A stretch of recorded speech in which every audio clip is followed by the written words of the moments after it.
So okay, let's start. वहीं से बात शुरू करते हैं जहाँ पर हमने लास्ट क्लास में छोड़ी थी। I think we were talking about, we started to talk about function overriding.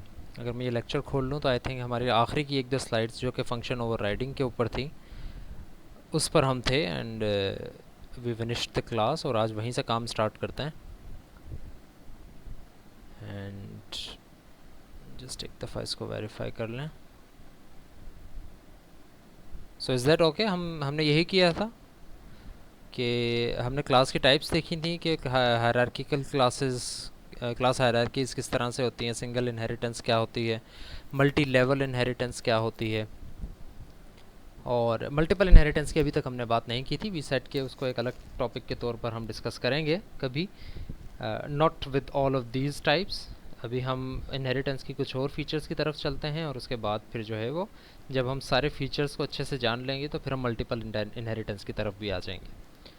So we talked about I think function overriding. Verify करते जाएं यस नो के आंसर में जो भी मैं बातें कर रहा हूँ, कि फंक्शन ओवरराइडिंग की हमने बात की थी। एंड वी सेट के when a function, it is a strictly a feature of object oriented programming. और होता कुछ इस तरह से है कि इस फीचर के अंदर, इस फिनोमेनन के अंदर, आप एक फंक्शन की एक से ज़्यादा डेफिनेशंस दे सकते हैं। एक से ज़्यादा डेफिनेशंस दे सकते हैं, लेकिन एक ही स्कोप में नहीं दे सकते। राइट, तो हमारी यहाँ तक आई थिंक बात हुई थी। इसी को रिकैप भी कर लेते हैं, रिपीट भी कर लूँगा मैं। जस्ट वेरीफाई मी के is this the level where we were eight?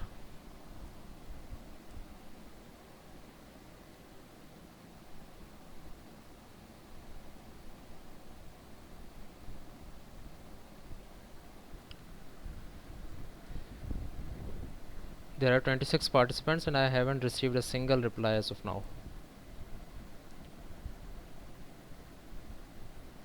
Be attentive, class.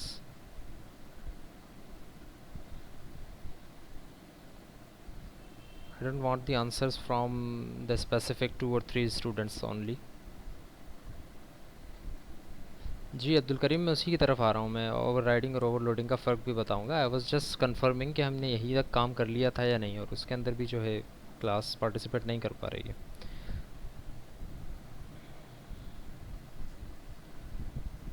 So function overriding का कंसेप्ट कुछ इस तरह से है कि let's suppose there is a function. मैं नोटपैड ज़रा ओपन कर लूँ, मैं उसी में आपको खोल के बता देता हूँ।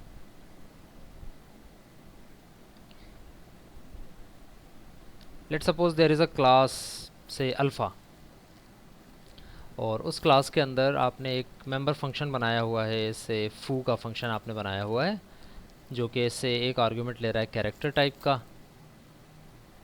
और उसके अंदर से आपने कोई काम करवाया हुआ है, statement, some statement, statement 1। So this is a function. ये क्लास की डेफिनेशन जैसे ही ख़त्म होती है तो इसके बाद मेन के अंदर, रिमेंबर कि मैं यहाँ पर उसका सिंटेक्स का ज़्यादा ध्यान नहीं रख रहा हूँ। तो अल्फ़ा क्लास का अगर मैं एक ऑब्जेक्ट बनाता हूँ तो I would write it like this, कि अल्फ़ा का एक मैंने ऑब्जेक्ट बनाया, और जब मैं फू को कॉल करूँगा तो I would write something like this, के obj डॉट फू कॉल करूँगा मैं, और इसके अंदर चूँकि एक कैरेक्टर चाहिए तो लेट्स से मैं w भेज देता हूँ। ठीक है, तो ये फंक्शन की कॉलिंग हो गई कि आप एक ऑब्जेक्ट के थ्रू फू फंक्शन को कॉल कर सकते हैं। Consider another function, another class beta, और लेट्स से इस बीटा के अंदर, इस बीटा को आपने इनहेरिट कर लिया है क्लास अल्फ़ा से। अगेन मैं यहाँ पर पब्लिक प्राइवेट नहीं लिख रहा हूँ, जस्ट से कि ये एक इनहेरिट हो गई है, और इनहेरिट होने के साथ साथ जो भी चीज़ें पेरेंट क्लास में होती हैं वो इनहेरिट होकर, सारी की सारी इनहेरिट होकर एग्जिस्ट करने लग जाती हैं आपकी चाइल्ड क्लास के अंदर। तो बीटा के अंदर भी आप फू का कैरेक्टर, फू का फंक्शन एग्जिस्ट कर रहा है। तो I can write another thing like से बी, ऑब्जेक्ट मैंने बनाया बीटा टाइप का, and I can still do this, I can still do this because beta की क्लास इनहेरिट हुई हुई है अल्फ़ा की क्लास से, विच मीन्स कि अल्फ़ा के अंदर जो फंक्शंस है they can be invoked through an object of class beta, because that is a child class of class alpha. ये बात हम पिछली 2 क्लासेस से डिटेल में डिस्कस करते हुए आ रहे हैं कि इनहेरिटेंस है क्या, उसकी कोडिंग किस तरह से होती है, उसमें फंक्शंस आ जाते हैं या नहीं आ जाते, उसमें डाटा मेंबर्स यूज़ हो सकते हैं या नहीं, वो सारी चीज़ें हो सकती हैं। तो यहाँ तक के कोड में कोई ऐसी चीज़ नहीं है जो कि आपको पता ना हो। अब आते हैं एक उस दूसरी चीज़ पर जो कि फंक्शन ओवरराइडिंग का कंसेप्ट है। It is a very simple concept but it can get confusing when you are trying to write it in your code. So let's suppose कि इस फंक्शन को मैं बीटा की क्लास में भी डिफाइन कर देता हूँ, समथिंग लाइक दिस। भाई बीटा के अपने मेंबर फंक्शंस भी हैं, बीटाज मेंबर फंक्शंस, और उन्हीं मेंबर फंक्शंस के साथ मैंने एक और ये मेंबर फंक्शन भी बना दिया। इसी तरह अल्फ़ा के मेंबर फंक्शंस थे यहाँ पे, और उसी के साथ साथ अल्फ़ा का ये एक मेंबर फंक्शन था। ये सारी की सारी चीज़ें इंक्लूडिंग अल्फाज अदर मेंबर फंक्शंस इनहेरिट होकर यहाँ पर आ गई, विच मीन्स कि अब यहाँ पर अल्फ़ा के मेंबर फंक्शंस भी एग्जिस्ट कर रहे हैं, उनकी डेफिनेशंस भी एग्जिस्ट कर रही हैं। बीटा के मेंबर फंक्शंस जो आपने अलग बनाए हैं वो भी एग्जिस्ट कर रहे हैं, और उसके अलावा ये एक और फंक्शन भी आपने बना दिया जो कि एक्चुअली क्या है, बीटा का ही एक मेंबर फंक्शन है। नाउ रिमेंबर कि लेट सपोज कि मैं इसके अंदर ये चीज़ चेंज कर देता हूँ कि I am doing something different in this. आप देखो तो ये फंक्शन इनहेरिट होकर आया है यहाँ पर ऑलरेडी, अलग से मैं ना लिखूँ तब भी यही चीज़ इन्वोक हो जाती, लेकिन मैंने अलग से लिख दिया, लेकिन उसकी डेफिनेशन कुछ चेंज कर दी। सवाल मेरा ये है आप लोगों से, सवाल का जवाब अगर आप देंगे तो आई थिंक कि आपको ज़्यादा सही समझ में आ जाएगा, वरना it would just be a one time thing कि आपको अभी समझ में आ गया और आगे जाकर आप इसको काम ना कर सकें।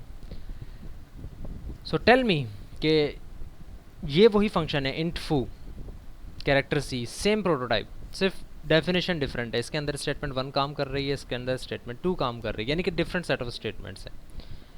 यहाँ पर कौन सी स्टेटमेंट रन होगी जो मैंने अभी सेलेक्ट की है, कौन सी डेफिनेशन रन होगी, ये वाली स्टेटमेंट 2 वाली या स्टेटमेंट 1 वाली? रिमेंबर कि दोनों एक ही फंक्शंस हैं।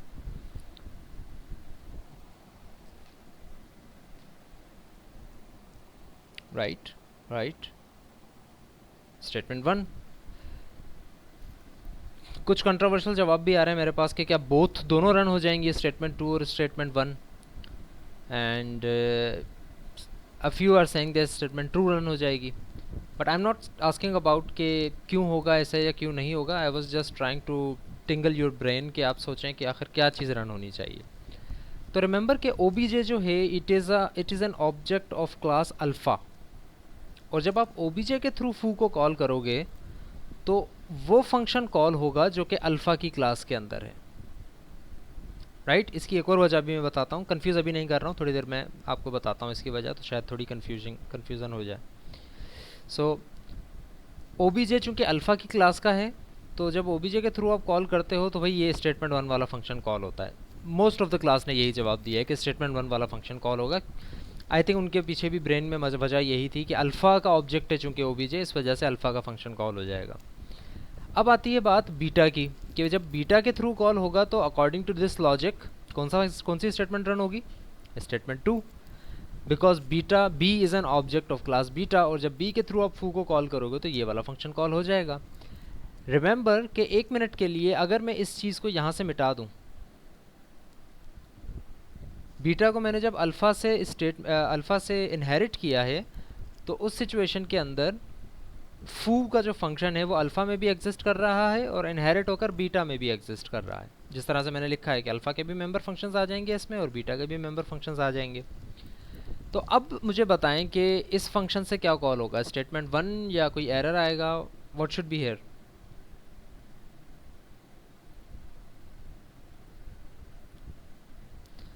This should be statement 1।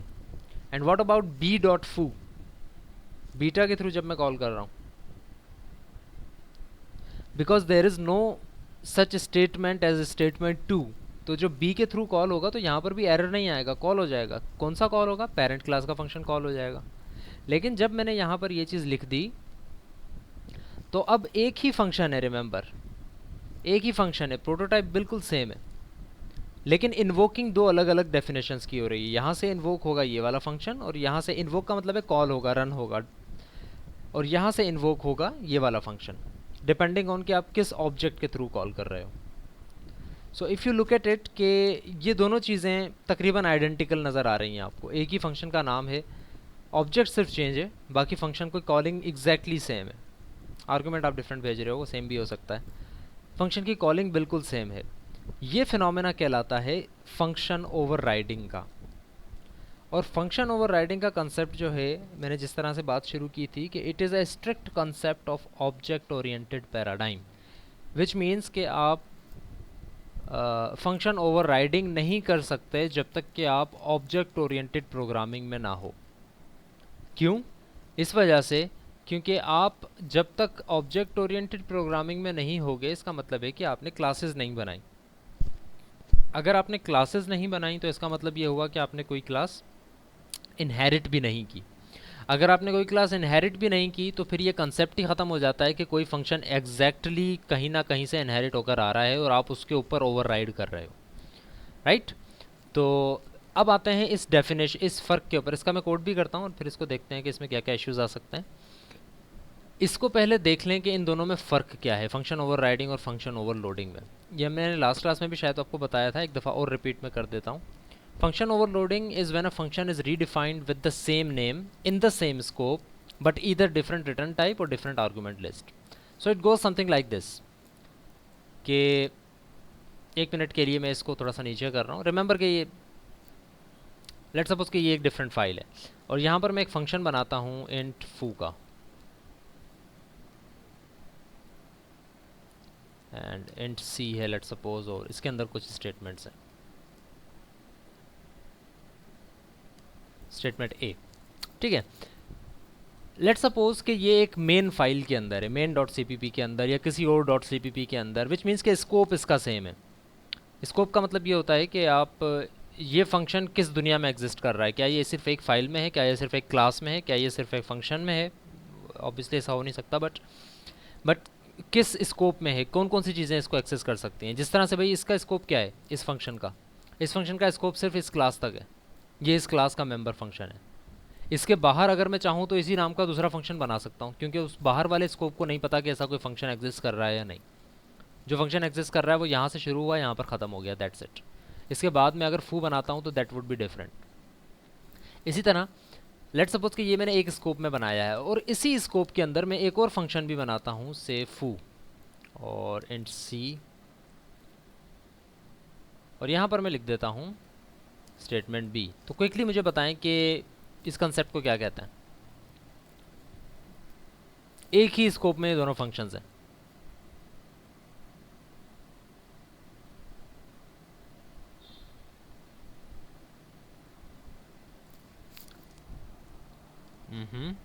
Function overloading, okay.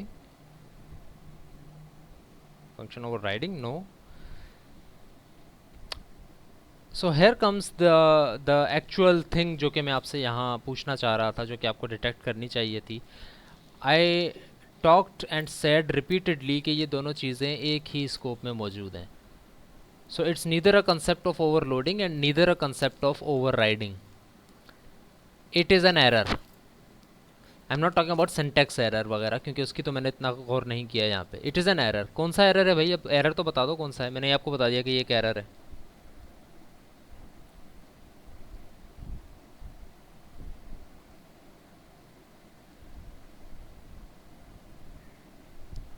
Which error is it? Value error, no. Good for you really. And Awais का भी जवाब तकरीबन सही है।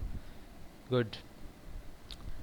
So error is that कि the function is being redefined. तो अगर ये दोनों एक ही स्कोप में हैं और लेट सपोज कि मैं कहीं पर इस फंक्शन को कॉल करता हूँ फू को किसी नंबर के साथ, कौन सी स्टेटमेंट रन होगी, स्टेटमेंट ए या statement B? Compiler will get confused और ये कंपाइल टाइम पर ही आपको एरर देगा कि आपने एक फंक्शन की दो डेफिनेशंस दी हुई हैं। आप एक फंक्शन की दो डेफिनेशंस एक ही स्कोप में नहीं दे सकते, राइट? तो सबसे पहला एरर ये है। तो फंक्शन ओवरलोडिंग का कंसेप्ट ये होता, जो जिस तरह काफ़ी क्लास के स्टूडेंट्स कह रहे थे, ये फंक्शन ओवरलोडिंग का कंसेप्ट होता अगर इसमें एक दो चीज़ों का डिफरेंस होता। फॉर एग्जांपल अगर यहाँ पर वॉइड की जगह से इंट होता, यानी कि या तो रिटर्न टाइप चेंज होती या फिर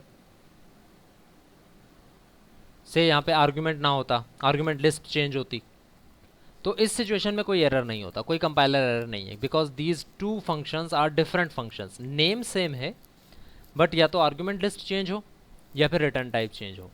तो अगर ऐसा है तो इस कंसेप्ट को हम कहते हैं फंक्शन ओवरलोडिंग। और ये कंसेप्ट हम बगैर क्लासेस बनाए भी कर सकते हैं। हम जब मेन में फंक्शंस बना रहे होते हैं अपनी सिंपल मेन सीपीपी फाइल के अंदर, जब हम डिफरेंट फंक्शंस बनाते हैं, भाई कैलकुलेट का फंक्शन है, एडिशन का फंक्शन है, सब्ट्रैक्शन का फंक्शन है, जब इस तरह के हम फंक्शन बना रहे होते हैं नॉन मेंबर फंक्शंस, तो उसमें ये कंसेप्ट चल सकता है आराम से।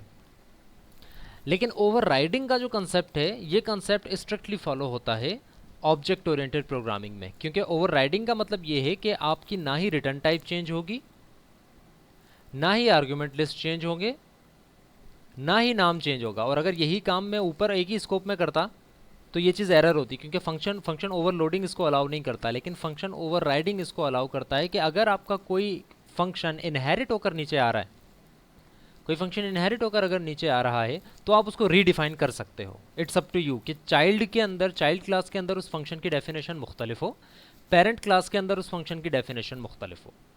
ठीक है, इट कैन हैपन। और इसका एग्जाम्पल के तौर पर हम सोर्स कोड के अंदर आते हैं और एक फंक्शन बनाने की कोशिश करते हैं जो कि एक चाइल्ड पेरेंट से इनहेरिट होकर चाइल्ड में आ रहा है, लेकिन फिर भी हम उसको रीडिफाइन करने की कोशिश करेंगे। सो आई थिंक हमारी लास्ट क्लास 10 जुलाई को हुई थी। This is section A B. तो आई थिंक इस कोड के ऊपर हम हैं, बस कार एंड व्हीकल वाला कोड।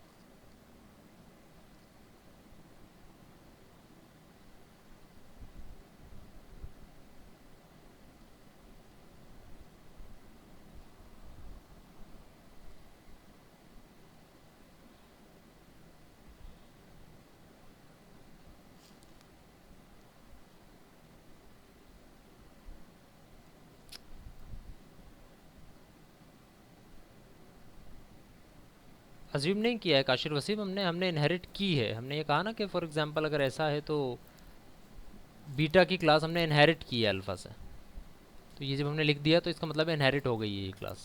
ये नहीं लिखता तो इसका मतलब है कि फिर इनहेरिट नहीं हुई। सो ओके, ठीक है जी। तो लास्ट क्लास में हमने जितना काम किया था, आई थिंक उसको एक दफ़ा रन करके देख लेते हैं कि क्या क्या हुआ था। आई थिंक व्हीकल की क्लास से हमने बस की क्लास को इनहेरिट किया था, और बस की क्लास से हमने कार की क्लास को इनहेरिट किया था। कार के अंदर सिर्फ additional cheese owner name I थी, उसके सेटर गेटर्स आए थे, और बाकी चीज़ें बस की इनहेरिट हुई थी, यानी कि set number of wheels, print data और बस का कंस्ट्रक्टर और ये सारी चीज़ें। तो ये चीज़ प्रिंट हो रही थी। अब for the sake of simplicity हमसे फंक्शन ओवरराइडिंग के ऊपर अगर हम बात करते हैं, तो लेट्स सपोज कि हम कार को फ़िलहाल इग्नोर करते हैं, कार के ऑब्जेक्ट भी नहीं बनाएंगे हम सिंपल बस तक रहते हैं। और हम ये कहते हैं कि मैं इसको भी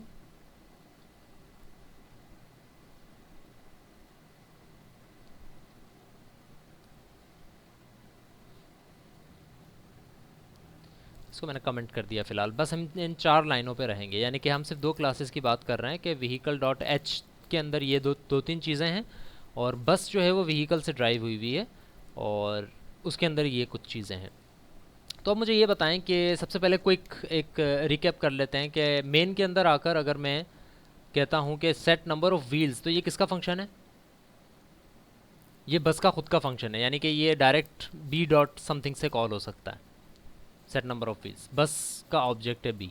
फिर मैं करता हूँ B dot set engine power, तो सेट इंजन पावर से रिमेंबर के बस का नहीं है फंक्शन। तो ये फंक्शन कैसे कॉल हो रहा है? ये इस वजह से कॉल हो रहा है क्योंकि इस क्लास के अंदर एक्सप्लिसिटली ये फंक्शन डिफाइंड नहीं है सेट इंजन पावर, लेकिन ये इनहेरिट हो रहा है, यानी कि जब आप बी के through set engine power call करोगे तो एक्चुअली इसकी पेरेंट क्लास का सेट इंजन पावर कॉल हो जाएगा। ठीक है, और इसी तरह बी डॉट प्रिंट डाटा जब आप कर रहे हो तो प्रिंट डाटा इसका खुद का फंक्शन है और वो यहीं पर काम कर रहा है, डाटा को प्रिंट कर रहा है, दैट्स इट। ठीक है, तो हम एक फ़ंक्शन बनाते हैं अपनी लर्निंग के लिए, और हम ये कहते हैं कि हम उसकी डिफरेंट डेफिनेशंस चाह रहे हैं। बस की क्लास में डिफरेंट डेफिनेशन हो, और क्या कहते हैं व्हीकल की क्लास में डिफरेंट डेफिनेशन हो। तो हम कुछ इस तरह से करते हैं कि लेट्स सपोज कि मैं यहाँ एक फ़ंक्शन बनाता हूँ void प्रिंट डाटा। रिमेंबर इसके अंदर प्रिंट डाटा का फंक्शन नहीं है, बस के अंदर प्रिंट डाटा का फंक्शन है। तो हाउ अबाउट कि मैं ये सारी चीज़ें यहाँ पर प्रिंट ना करूँ, और से यहाँ पर प्रिंट कर दूँ void vehicle print data।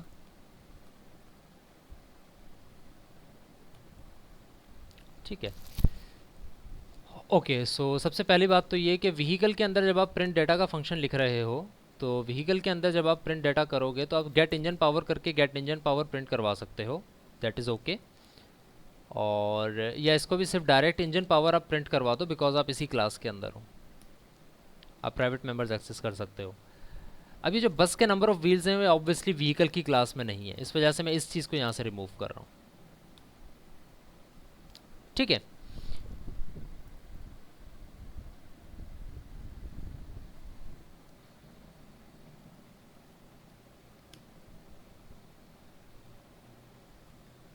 कुछ और सिंपल कर लेते हैं थोड़ा ताकि आपकी लर्निंग हो जाए, उसके बाद फिर हम इसके एक्चुअल प्रॉब्लम सॉल्विंग की तरफ आएंगे। भाई इस फंक्शन के अंदर मैंने क्या किया, सिर्फ और सिर्फ मैंने ये किया व्हीकल के अंदर एक प्रिंट डाटा का फंक्शन बनाया है।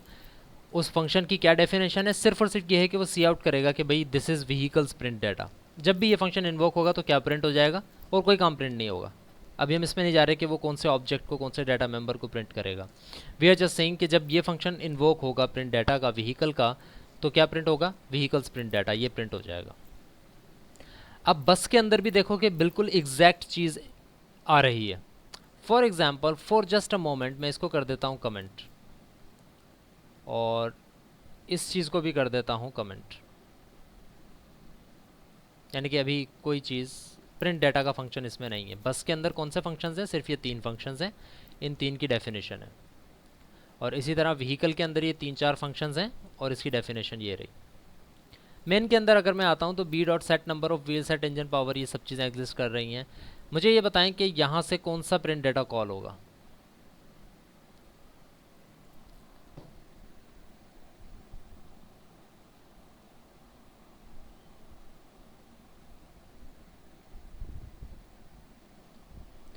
क्योंकि प्रिंट डाटा है ही व्हीकल में तो इस वजह से व्हीकल का प्रिंट डाटा कॉल होगा, यानी कि क्या प्रिंट होगा, टेल मी प्रिंट क्या होगा, व्हीकल प्रिंट डाटा, यस, जो कि मैंने यहाँ पर किया। यानी कि प्रिंट डाटा का जब भी फंक्शन कॉल होगा तो ये चीज़ प्रिंट होगी और कोई चीज़ है ही नहीं। तो ये भी देखें कि ये कौन से के किस ऑब्जेक्ट के थ्रू कॉल हो रहा है, बी के थ्रू। B is an object of class bus. तो क्या बस का प्रिंट डाटा कॉल नहीं होना चाहिए था, नहीं। क्यों नहीं होना चाहिए था, क्योंकि बस के अंदर प्रिंट डाटा है ही नहीं। और जिस तरह से आपने B dot set engine power किया है, यानी कि व्हीकल के एक फंक्शन को कॉल किया है बस के ऑब्जेक्ट के थ्रू, उसी तरह आपने बस के ऑब्जेक्ट के थ्रू प्रिंट डाटा को भी कॉल कर लिया। तो देर इज़ नथिंग जो कि अभी तक आपको समझ में ना आई हो। ठीक है। अब चलते हैं अगली चीज़ के ऊपर कि हाउ अबाउट के मैं इसी फंक्शन को, अभी तो आप जब प्रिंट डाटा कॉल कर रहे हो तो ऑब्जेक्ट पेरेंट क्लास का प्रिंट डाटा कॉल हो रहा है। हाउ अबाउट कि मैं यहाँ पर बस के अंदर भी प्रिंट डाटा का फंक्शन कॉल करवाऊँ, लिख दूँ।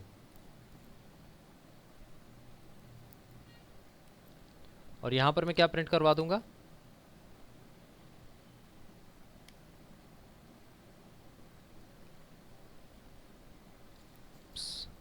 सॉरी,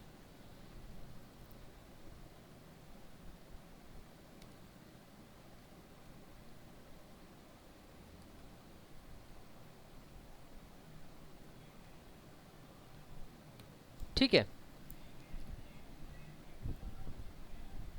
तो अब जब B dot print data call होगा तो किसका कॉल होगा, जिस तरह से अभी मैंने थोड़ी देर पहले बताया, किसका कॉल होगा भाई, बी डॉट प्रिंट डाटा में क्या प्रिंट हो जाएगा,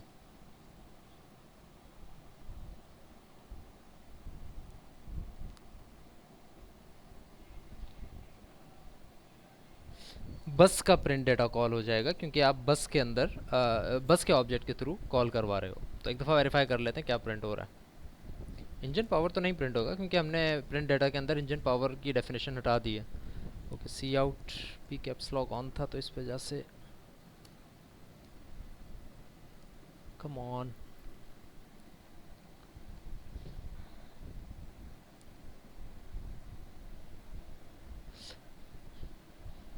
राइट। तो जिस तरह से मैंने कहा कि B dot print data call हो रहा है और बस का प्रिंट डाटा जो है वो एग्जिस्ट करना जो है प्रिंट हो रहा है। रिमेंबर के व्हीकल के अंदर भी प्रिंट डाटा है और बस की क्लास व्हीकल से ही ड्राइव हुई है। विच मीन्स के इफ़ेक्टिवली यहाँ पर दो प्रिंट डेटा मौजूद हैं, एक व्हीकल की क्लास का और एक बस की क्लास का।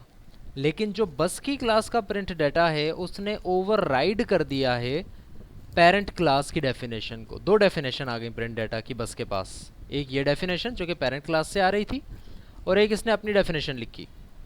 तो जब भी आप बस के ऑब्जेक्ट के थ्रू प्रिंट डाटा को कॉल करोगे तो जो ओवररिडन फंक्शन होगा, यानी कि फंक्शन ओवरराइड होने के बाद जो दूसरी डेफिनेशन आई है, जो ओवररिडन फंक्शन है वो कॉल होगा, ना कि पेरेंट फंक्शन जो कि ओवरराइडिंग से पहले कॉल हो रहा था। All right, so any questions as of now? कोई क्वेश्चंस हैं तो मुझे बताएं।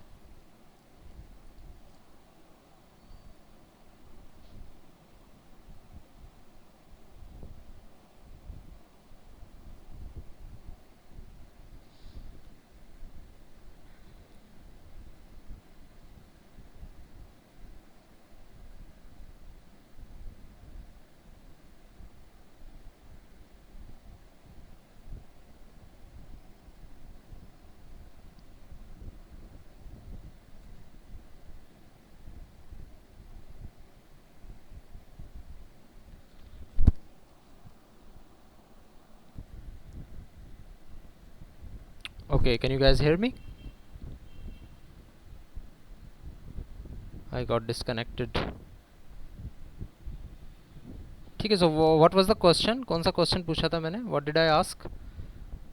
आई think we were talking about, yes, I said कि अगर कोई क्वेश्चन इसके मुतालिक है तो मुझसे पूछ लें कि प्रिंट डाटा का फंक्शन मैंने ओवरराइड कर दिया और डिराइव्ड क्लास के ऑब्जेक्ट के थ्रू जब मैंने कॉल किया तो डिराइव्ड क्लास की जो डेफिनेशन है वो रन हो जाएगी रादर देन कि पेरेंट क्लास की डेफिनेशन जो इनहेरिट होकर आ रही थी।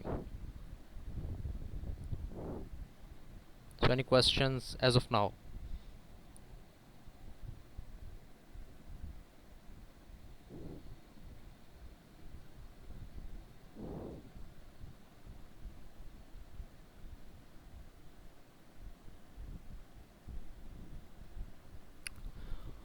ओके, सो मूविंग फॉरवर्ड, अब हम आते हैं कि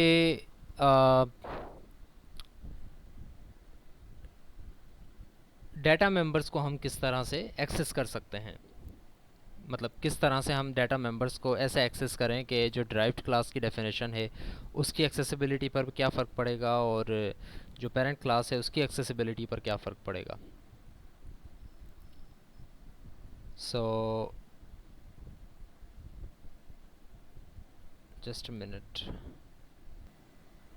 ठीक है, सो इस क्लास का दूसरा एजेंडा ये था कि I was trying to tell you about the assignment. तो हमारे पास टाइम चूँकि कम है तो मैं असाइनमेंट को ज़रा एक्सप्लोर करके आपको बता दूं कि आपने क्या करना है, और उसके बाद फिर क्लास डिसमिस कर देंगे और फिर फंक्शन ओवरराइडिंग और उसके अलावा जो कुछ कंसेप्ट्स हैं 3-4 उनको हम जो है नेक्स्ट क्लास के अंदर डिस्कस करेंगे, कंटिन्यू करेंगे।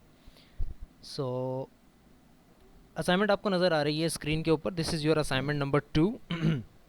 This is your assignment number 2, और इसके अंदर भी तकरीबन वही सारी चीज़ें हैं जो कि आपको पिछली असाइनमेंट में मैंने दी थी, यानी कि there is no specific problem जो कि आपने सॉल्व करनी है। मैंने आपको सारी चीज़ें बता दी हैं कि आपने कौन कौन सी क्लासेस बनानी हैं और कौन कौन से फंक्शंस बनाने हैं। तो स्टार्ट करते हैं। कोई क्वेश्चंस वगैरह हों तो वो अपने पास ही नोट करके रख लीजिएगा, और फिर जब मैं एंड कर दूं बात तो उसके बाद फिर आप जो है क्वेश्चनिंग भी कर सकते हैं। सो ऑल राइट, सो असाइनमेंट नंबर 2 कुछ इस तरह से है कि आपने एक क्लास बनानी है, क्लास पर्सन के नाम से। उसके अंदर ये फॉलोइंग डाटा मेंबर्स होने चाहिए, उसका नेम होना चाहिए, उसकी डेट ऑफ बर्थ होनी चाहिए और उसका एड्रेस होना चाहिए। रिमेंबर कि ये तीनों चीज़ें आई थिंक तीनों की तीनों स्ट्रिंग में ही आएंगी। यस, अगर आप चाहें तो इसको इंटीजर में ले सकते हैं, but there is no strict rule कि आप इसको इंटीजर में ही लें। आप चाहें तो इसको स्ट्रिंग में भी ले सकते हैं।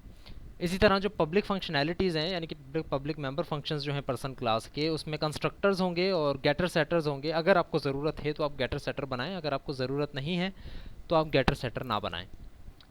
ठीक है, और इसी तरह चेंज ऑफ एड्रेस का एक फ़ंक्शन भी आप बनाएंगे। कंस्ट्रक्टर लाजमी बनाइएगा, अगर आपने कोई कंस्ट्रक्टर से काम नहीं लेना तब भी आप कंस्ट्रक्टर का नाम लिखकर डिफ़ॉल्ट कंस्ट्रक्टर बनाकर उसकी बॉडी को खाली छोड़ दें।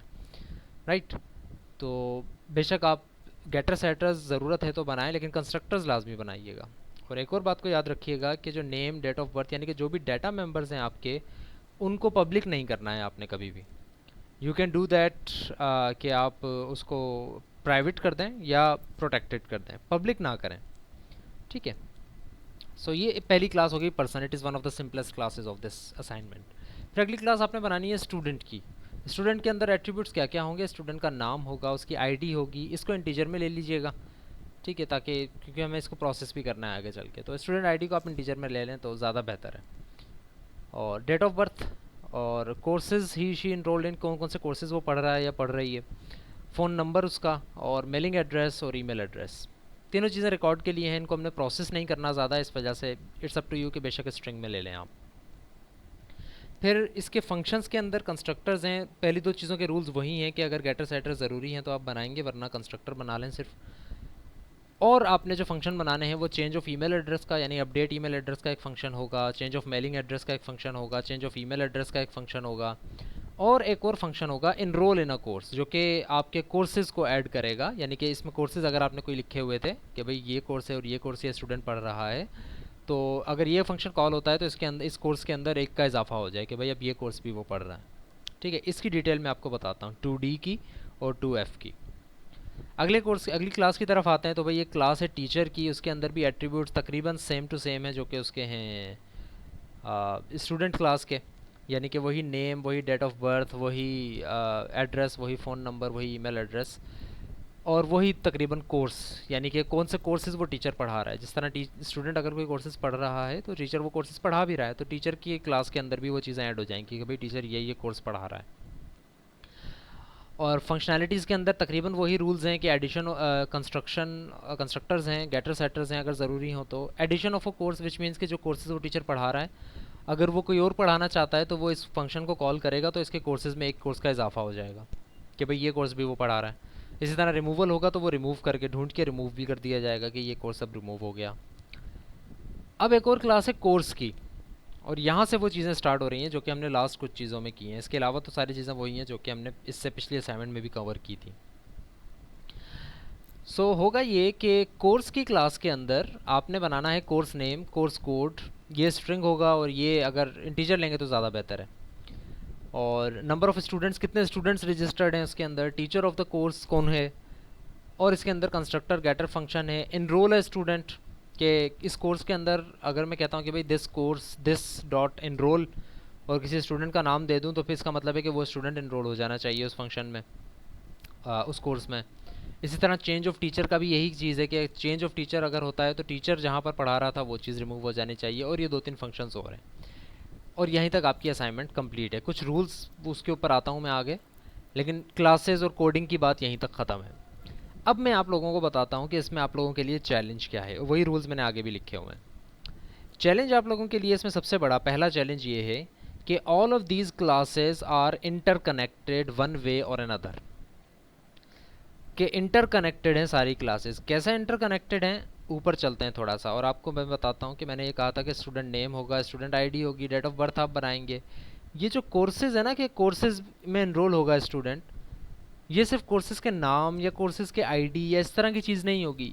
यहाँ पर आप बनाएंगे कोर्स का ऑब्जेक्ट, इस क्लास का, इस कोर्स की क्लास का ऑब्जेक्ट बनेगा। यानी कि जो इस लिस्ट में कोर्स मौजूद है, इट इज़ नेसेसरी कि वो एक्चुअली कोर्स भी हो। और जो चीज़ यहाँ पर आ जाती है स्टूडेंट के अंदर कंपोज करके, कंटेन करके, जब आप कोर्स की क्लास का ऑब्जेक्ट डालेंगे तो उसके साथ साथ उसका नाम भी आ जाएगा, उसका कोड भी आ जाएगा। अलग अलग चीज़ें आपको लाने की ज़रूरत नहीं है, आप सिर्फ कोर्स का ऑब्जेक्ट बनाएंगे और ये सारी चीज़ें आ जाएंगी। इसी तरह जो इनरोल अ कोर्स है, इनरोल इन अ कोर्स का जो फंक्शन है, ये इनरोल इन अ कोर्स का फंक्शन अपने अंदर एज एन आर्ग्यूमेंट कोर्स का ऑब्जेक्ट लेगा। क्योंकि जब भी एक स्टूडेंट इस फंक्शन को कॉल करेगा कि भाई student for example Ahmed dot enroll और आगे कोर्स अगर मैं लिख दूं, तो वो जो कोर्स आप लिखोगे, वो जो ऑब्जेक्ट होगा उसके अंदर वो फंक्शन, वो स्टूडेंट इनरोल हो जाएगा। और इन रिवर्स, यानी कि उसके बदले में होगा क्या कि अव्वल तो उस कोर्स का नाम यहाँ पर ऐड हो जाना चाहिए या कोर्स का ऑब्जेक्ट ऐड हो जाना चाहिए स्टूडेंट की क्लास में, और साथ ही साथ कोर्स की क्लास के अंदर, क्योंकि उस कोर्स में एक नया स्टूडेंट इनरोल हो गया है, तो इसके अंदर प्लस प्लस भी हो जाना चाहिए कि अगर पहले 4 स्टूडेंट्स इनरोल थे तो अब 5 हो गए, क्योंकि स्टूडेंट ने एक और इनरोल किया है इस कोर्स के अंदर। तो आपको आइडेंटिफाई करना होगा कि कौन से कोर्स में रजिस्टर हुआ है, तो उस कोर्स के रजिस्टर को आप प्लस प्लस कर दोगे कि अब एक और स्टूडेंट इसमें एनरोल हो चुका है।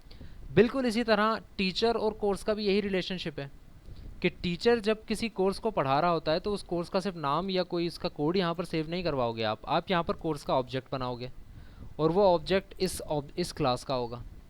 यानी कि जब भी कोई टीचर कोर्स पढ़ाएगा तो उसके साथ साथ यहाँ जो ऑब्जेक्ट बनेगा तो उसका नेम भी आ जाएगा, कोड भी आ जाएगा, और टीचर को ये भी पता लग जाएगा कि उसमें कितने स्टूडेंट्स अभी रजिस्टर्ड हैं, और उस टीचर का नाम भी आ जाएगा, राइट। और इसी तरह जब आप किसी कोई टीचर अगर ये फंक्शन कॉल करता है एडिशन ऑफ अ कोर्स, यानी कि वो अपने आप में अगर वो 2 कोर्सेज पढ़ा रहा था वो तीसरा कोर्स ऐड कर देता है इस फंक्शन को कॉल करके, तो जो कोर्स ऐड हो रहा है उसके टीचर के अंदर उसका ऑब्जेक्ट बन जाना चाहिए, यानी कि उस टीचर का नाम आ जाना चाहिए, उस टीचर का डाटा आ जाना चाहिए कि अब ये कोर्स ये टीचर पढ़ा रहा है। ठीक है, तो पहला चैलेंज आप लोगों के लिए ये हो गया कि ये जो इंटरकनेक्टिविटी है इसको आप कैसे रिजॉल्व करोगे। कहीं पर आपको कंपोजिशन लगानी पड़ेगी, कहीं पर आपको एसोसिएशन यानी कि पॉइंटर टू द क्लास बनाना पड़ेगा, कहीं पर आपको क्लासेस के ऑब्जेक्ट्स का एरे बनाना पड़ेगा। It is entirely up to you, you have to solve this problem. और दूसरा चैलेंज आप लोगों के लिए ये है कि change of the teacher, in functions को भी मैं बता देता हूँ और फिर दूसरे चैलेंज के ऊपर आता हूँ। चेंज ऑफ टीचर जब आप जिस तरह से यहाँ करोगे कि अगर कोई कोर्स का ऑब्जेक्ट चेंज ऑफ टीचर करता है तो फिर टीचर के अंदर से वो चीज़ रिमूव हो जानी चाहिए। अगर लेट सपोज कोर्स के ऑब्जेक्ट के अंदर चेंज ऑफ टीचर आ जाता है कि अब भाई ज़ुबैर नहीं पढ़ा रहे, ये कोर्स से कोई और टीचर पढ़ा रहा है, तो अगर वो जो दूसरा टीचर है चेंज ऑफ टीचर होता है तो उस टीचर के ऑब्जेक्ट के अंदर भी उसका कोर्स ऐड हो जाना चाहिए और ज़ुबैर के अंदर से वो कोर्स रिमूव हो जाना चाहिए। ठीक है, और डी इनरोल स्टूडेंट का भी यही तकरीबन सीन है। जिस तरह से इनरोल स्टूडेंट आप कर रहे होते हो तो डी इनरोल करोगे तो स्टूडेंट रिमूव हो जाएगा और नंबर ऑफ स्टूडेंट रजिस्टर्ड उस कोर्स में से माइनस माइनस हो जाएंगे rather than plus plus. D enroll का मतलब है कि इनरोलमेंट खत्म हो जाए। और आखिरी चीज़, आखिरी फंक्शन ये है कि एक आपने प्लस ऑपरेटर को ओवरलोड भी करना है कोर्स के ऑब्जेक्ट के लिए। कोर्स का ऑब्जेक्ट ओवरलोड हो सकता है, ऑपरेटर ओवरलोड करना है प्लस का, और उसका काम कुछ इस तरह से होगा कि लेट सपोज 2 ऑब्जेक्ट्स को अगर आप ऐड करते हो ना तो तीसरा ऑब्जेक्ट ऐसे बने। लेट सपोज पहले ऑब्जेक्ट में कोर्स का नाम था अकाउंटिंग, ये देखें ये चारों चीज़ें, इन चारों के साथ क्या होनी चाहिए। कोर्स का नाम अगर अकाउंटिंग था और दूसरे कोर्स का नाम फाइनेंस था तो एडिशन के बाद वो जो नया कोर्स बनेगा उसका नाम हो जाएगा अकाउंटिंग एंड फाइनेंस। इसी तरह कोर्स कोड अगर 104 था और 105 था तो रिजल्टेंट जो कोर्स होगा, नया जो कोर्स बनेगा, उसमें ये होगा कि शुरू के कोर्स 1 का पूरा डेटा आएगा यानी कि पूरा कोड आएगा और उसके साथ कंकैटिनेट हो जाएगा कोर्स 2 का आखिरी डिजिट। 104 और 105 थे तो 1045 हो जाएगा नया कोर्स कोड। इसमें अगर 17 स्टूडेंट रजिस्टर्ड थे और इसमें 10 थे तो जो नया कोर्स बनेगा उसमें 27 स्टूडेंट्स रजिस्टर हो जाने चाहिए, वही स्टूडेंट जो कि इन दोनों में रजिस्टर्ड थे। यानी कि उन स्टूडेंट की रजिस्ट्रेशन पे भी फ़र्क आ जाना चाहिए। जहाँ जहाँ उन स्टूडेंट्स के ऊपर कोर्स अकाउंटिंग का रजिस्टर था वहाँ पे अब अकाउंटिंग एंड फाइनेंस आ जाएगा, जहाँ पर कोर्स फाइनेंस का रजिस्टर था वहाँ पे अकाउंटिंग एंड फाइनेंस आ जाएगा। इसी तरह टीचर्स भी दोनों कंकैटिनेट हो जाएंगे, यानी कि स्ट्रिंग कंकैटिनेट हो जाएगी कि अब ये दोनों टीचर्स इस चीज़ को पढ़ा रहे हैं। अब आते हैं दूसरे चैलेंज के ऊपर। The second challenge for you is these things, कि ये जो कुछ रूल्स लिखे हुए हैं आपने इन रूल्स को मद्देनज़र रखते हुए ये सारी कोडिंग करनी है। Number 1, a student can not be enrolled in more than 3 courses. एक स्टूडेंट अगर 3 कोर्सेज में इनरोल है तो वो चौथे कोर्स में अब इनरोल नहीं हो सकता, दैट्स इट। अगर वो चौथे में यानी स्टूडेंट डॉट इनरोल का फंक्शन आप कॉल कर रहे हो 4th time for a student for the same object तो आप कॉल नहीं कर सकते अनलेस आप पहले एक स्टूडेंट को डी इनरोल करो और फिर इनरोल करो, यानी कि एक कोर्स उसका रिमूव करो तो दूसरा आप ऐड कर सकते हो। 3 से ज़्यादा कोर्स एक वक्त में स्टूडेंट नहीं ले सकता, पहली बात हो गई। दूसरी बात, a teacher should not teach more than 2 courses at a time. Same rule कि स्टूडेंट अगर 3 कोर्सेज नहीं उठा सकता 3 से ज़्यादा तो टीचर भी 2 से ज़्यादा जो है कोर्सेज को नहीं पढ़ा सकता।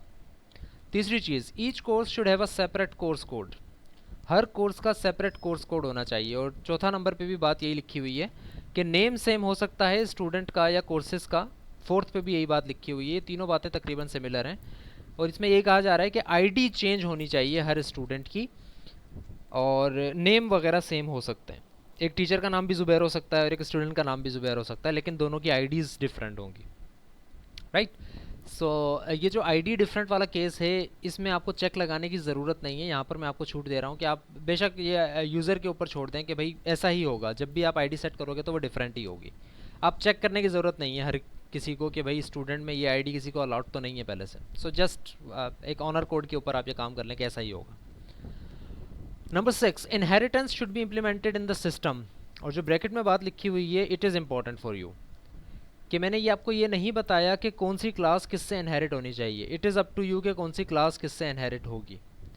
ये आप खुद देखेंगे कि कौन सी क्लास किससे इनहेरिट होनी चाहिए।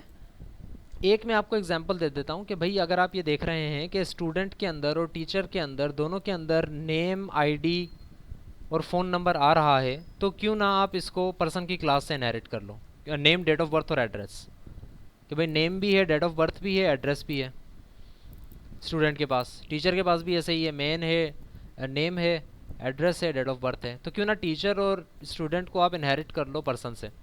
इसी तरह बाकी डेटा मेंबर्स और मेंबर फंक्शंस को देखते हुए भी आपको खुद आइडेंटिफाई करना है कि कौन सी क्लास किससे इनहेरिट होनी चाहिए। ये भी आपके ये सेकंड चैलेंज आपके लिए। 7 पॉइंट ये कह रहा है कि there should be any not be any redundancies in objects and their data. हाँ, ये इस बात का ख्याल रखिएगा कि आप जो इंटरकनेक्टिविटी क्रिएट कर रहे हैं, इससे रिडंडेंसीज क्रिएट ना हो जाएं। ऐसा ना हो कि स्टूडेंट की, फॉर एग्जांपल स्टूडेंट एक डी इनरोल हो गया, लेकिन कोर्स के अंदर स्टूडेंट की तादाद वही 17 की 17 है। कि भाई अगर स्टूडेंट डी इनरोल हुआ है तो कोर्सेज की तादाद भी 16 हो जानी चाहिए। ये ना हो कि एक जगह 17 पड़ी हुई है तादाद, एक जगह 16 पड़ी हुई है। एग्जैक्ट सेम तादाद होनी चाहिए हर ऑब्जेक्ट के पास, हर स्टूडेंट के पास, हर टीचर के पास, हर कोर्स के पास।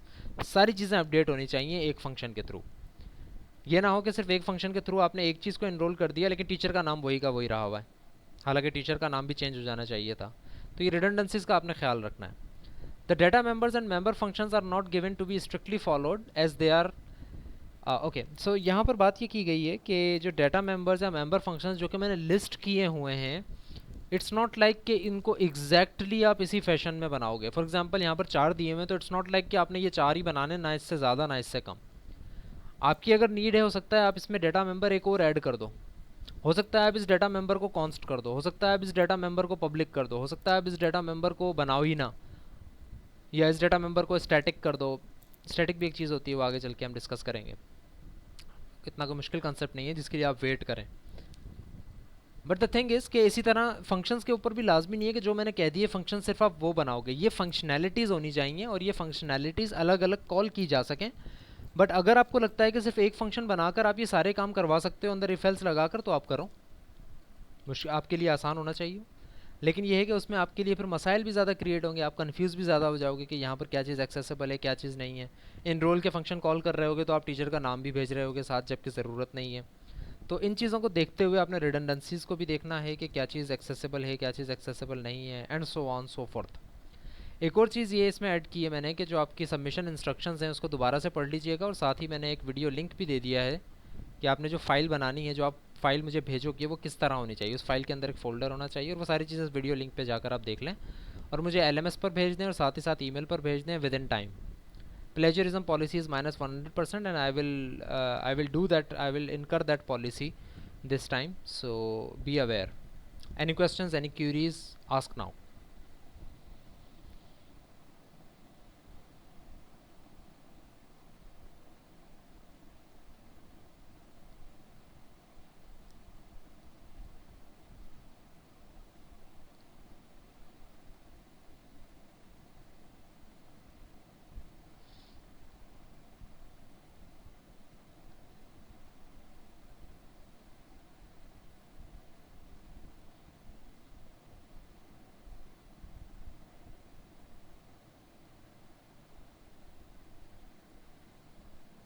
Okay.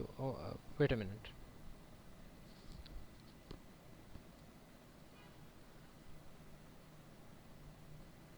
जी मोहम्मद कुमैल। अस्सलाम वालेकुम सर। वालेकुम अस्सलाम। सर ये मनोहर लाल और मेहर खान नियाजी का लाइट का इशू आ रहा था सर, उन्होंने मैसेज किया है मुझे। ठीक है, आप ठीक है, मैं नोट कर लूँगा यहाँ पे। आप ज़रा वो जी बोल सर। दें, काशिर वसीम का भी एक इशू आया हुआ है। Thank you. CR जो हैं काइंडली वो ये नोट कर लें, और पार्टिसिपेंट्स का स्क्रीनशॉट लेकर भी मुझे भेज दें ईमेल के ऊपर। Any other question? Any query?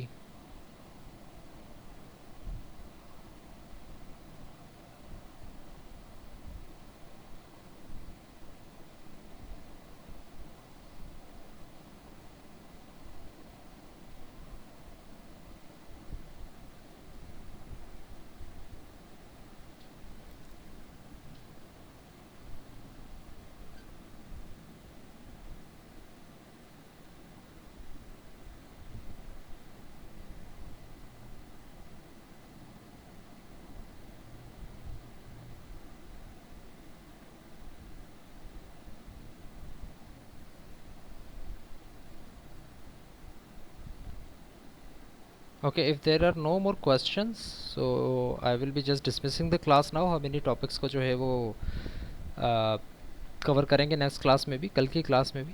आप कल की क्लास में भी अगर कोई क्वेश्चन है तो वो पूछ सकते हैं। अच्छी तरह पढ़ लीजिएगा असाइनमेंट्स को। और it may sound a lot difficult और कंफ्यूजिंग, बट ऐसा है नहीं एक्चुअली। आप जब ऑब्जेक्ट और क्लासेस बना के कंपोजिशन स्टार्ट करेंगे तो यू विल सी कि actually this is a very simple task rather than कि ये कंफ्यूजिंग हो। समझने में आपको थोड़ा सा इशू होगा कि कौन सी चीज़ कहाँ पे कॉल हो रही है, बट एक्चुअली जब कोड बनेगा आपके सामने तो यू विल सी के 4-5 फाइल्स और उसके अंदर आई डोंट थिंक कि 40 से 50 से ज़्यादा लाइंस का कोड होगा किसी एक फ़ाइल में भी। So it will get simpler इंशाल्लाह। सो 3 क्लास इनहेरिट, मैंने इनहेरिटेंस का बताया ही नहीं है फैज़ान। इनहेरिटेंस आपके ऊपर है कि आप कौन सी क्लास को किससे इनहेरिट करते हैं। पर्सन से इनहेरिट होंगी स्टूडेंट और टीचर, लेकिन आई डोंट थिंक कि इसके अलावा कोई चीज़, आई डोंट नो कि इसके अलावा कौन सी क्लासेस किससे इनहेरिट होंगी और किसका फंक्शन कहाँ पर डिस्प्ले होगा। It's totally up to you कि आप उसको कैसे यूज़ करते हैं। So I think this should be it for now. कल की क्लास में हम इंशाल्लाह इसको भी डिस्कस करेंगे थोड़ा सा, और अगर कोई क्वेश्चंस होंगे, और साथ ही साथ हम नेक्स्ट कुछ टॉपिक्स को भी डिस्कस करेंगे। रिमेंबर कि आपकी कल की क्लास के अंदर एक क्विज़ भी है छोटा सा, एमसीक्यूज़ बेस्ड, और वो क्विज़ जो होगा वो आपकी जो है इनहेरिटेंस के टॉपिक पर होगा। वो टॉपिक्स नहीं जो कि हमने आज पढ़े हैं, बट इनहेरिटेंस के टॉपिक पर होगा। उसमें कुछ चीज़ें ऐसी भी हैं जो कि हमने क्लास में स्पेसिफिकली डिस्कस नहीं की, लेकिन अगर आपने असाइनमेंट सॉरी कोर्स लेक्चर्स वगैरह देखे हैं और जाकर ख़ुद उन कोड्स को रन किया है जो कि मैंने दिए थे, तो आई थिंक आप उन सवालों के भी जवाब दे सकेंगे। सो एक क्विज़ भी होगा आपका, असाइनमेंट पे भी डिस्कशन करेंगे, और इंशाल्लाह फंक्शन ओवरराइडिंग और उससे रिलेटेड कुछ और कंसेप्ट्स हैं तो उनको भी हम इंशाल्लाह नेक्स्ट क्लास में, कल की क्लास में डिस्कस करेंगे। Thank you very much, see you in next class.